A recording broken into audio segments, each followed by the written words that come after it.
Pachycephalosaurs.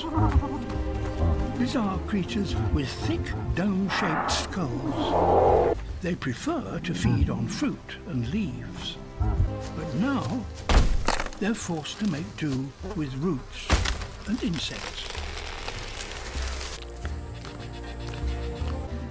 The herd is led by a large male.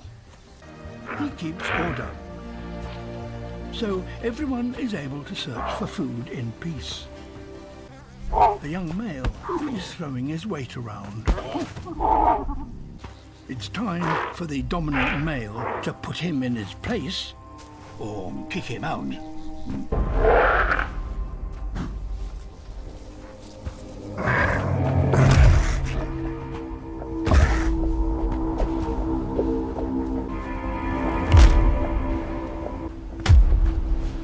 Thick skulls enable them to survive powerful head-on collisions. The loser has to pay a heavy price. Exile.